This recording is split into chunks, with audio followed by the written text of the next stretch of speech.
রংপুরের বেশিরভাগ ভবনই নকশা মেনে হয়নি। ভবনগুলোতে নেই যথাযথ অগ্নি নিরাপত্তা। অভিযান চালিয়ে এরই মধ্যে বহু ভবনকে ঝুঁকিপূর্ণ ঘোষণা করা হয়েছে।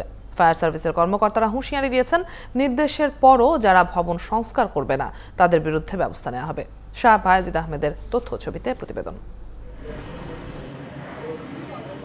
কোনো ধরনের অগ্নি নিরাপত্তা না রেখেই নির্মাণ করা হয়েছে রংপুর নগরীর নিউ ইঞ্জিনিয়ার পাড়ার 10তলা রমিসা টাওয়ার। এখানেই অভিযান চালায় ফায়ার সার্ভিস।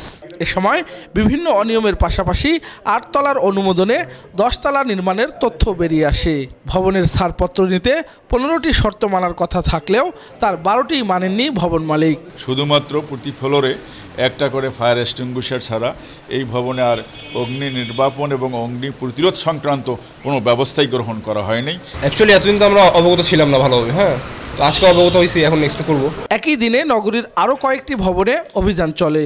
এ সময় নকশা সংযোজন, পরিবর্তন সহ অগ্নি প্রতিরোধ ও নির্বাপন ব্যবস্থা না থাকা সহ বিভিন্ন অভিযোগে ব্যানার ঝুলিয়ে দেওয়া হয় বেশ কয়েকটি ভবনে। যখন তৈরি করা হয় তখন আসলে যার যেটা দায়িত্ব, যেটা দেখার কথা, আসলে আমরা সেটা দেখতে পারি না। প্রশাসনের লোক সবাই পাগলের মতো ছোটাছুটি করতেছে, যে এখন কি করা যায়।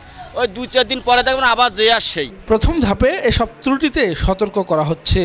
এরপরও ত্রুটি ঠিক করা না হলে আইনগত ব্যবস্থা নেওয়া হবে বলে জানান ফায়ার সার্ভিস কর্মকর্তারা।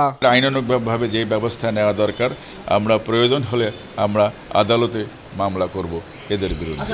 এদিকে মাঠ পর্যায়ে তদারকির দায়িত্ব যে সিটি কর্পোরেশনের, তারাই বলছে বিল্ডিং কোড মানছে না নগরীর 95% ভবন মালিক।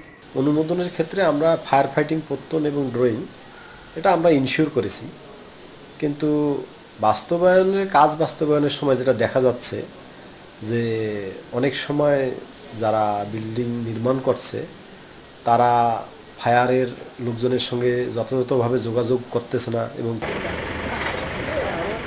শাহ বায়েজিদ আহমেদ, 71, রংপুর।